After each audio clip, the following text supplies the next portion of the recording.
Hi all, welcome to plenty of knowledge. അപ്പോൾ നമ്മൾ ഹിന്ദി അക്ഷരമാലയും ചിഹ്നങ്ങളും അതുപോലെ തന്നെ വേർഡ്സ് എങ്ങനെയാണ് എഴുതേണ്ടതെന്നും ഉച്ചരിക്കണമെന്നൊക്കെ പഠിച്ചു കഴിഞ്ഞിട്ടുണ്ട്. അപ്പോൾ കുറച്ച് തിരക്കിലായിപ്പോയി, അതുകൊണ്ടാണ് വീഡിയോസ് ഇടുന്നതിന് കുറച്ച് ഗ്യാപ്പ് വന്നത്. ഇനി മുതൽ കണ്ടിന്യൂസ് ആയിട്ട് ക്ലാസ്സസ് അപ്ലോഡ് ചെയ്യുന്നതായിരിക്കും കേട്ടോ. ഇന്ന് നമ്മൾ പഴങ്ങൾക്ക് ഹിന്ദിയിലെ പേരുകൾ എന്തൊക്കെയാണെന്നാണ് നോക്കാൻ പോകുന്നത്. First one mango. മാങ്ങയ്ക്ക് ഹിന്ദിയിൽ ആം എന്നാണ് പറയുക. ആ എഴുതുക, മാ എഴുതുക, അത് കൂട്ടി വായിക്കുന്ന സമയത്ത് ആം എന്നാണ് ഉച്ചരിക്കുക. അടുത്തത് ചക്കയാണ്. ചക്കയ്ക്ക് ഹിന്ദിയിൽ കട്ഹൽ എന്നാണ് പറയുക, കട്ഹൽ. വാഴപ്പഴത്തിന് ഹിന്ദിയിൽ കേല എന്നാണ് പറയുക, കേല. മുന്തിരി അങ്കൂർ, മുന്തിരിക്ക് അങ്കൂർ എന്നാണ് പറയുക. ഓറഞ്ച് സന്തര, ഓറഞ്ചിന് ഹിന്ദിയിൽ സന്തര എന്നാണ് പറയുക. തണ്ണിമത്തൻ തർബൂജ്, തർബൂജ്.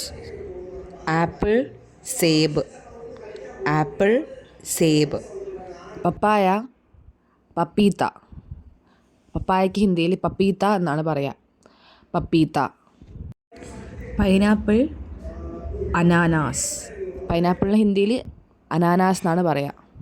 Guava അമരൂത്ത്, guava അമരൂത്ത്. പേരയ്ക്ക് ഹിന്ദിയിൽ അമരൂത്ത് എന്നാണ് പറയുക.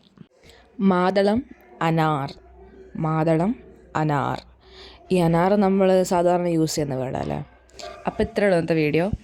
ഈ വീഡിയോ വെറും പഴങ്ങളുടെ പേര് പഠിക്കുക മാത്രമല്ല, ഹിന്ദിയിൽ വാക്കുകൾ എങ്ങനെയാണ് ഉച്ചരിക്കുന്നതെന്ന് കൂടെ പഠിക്കാൻ വേണ്ടിയിട്ടാണ് കേട്ടോ. ഈ ക്ലാസ് ഇഷ്ടപ്പെട്ടിട്ടുണ്ടെങ്കിൽ ലൈക്ക് ചെയ്യുക, ഷെയർ ചെയ്യുക, കമൻറ്റ് ചെയ്യുക, സബ്സ്ക്രൈബ് ചെയ്യുക. Thank you.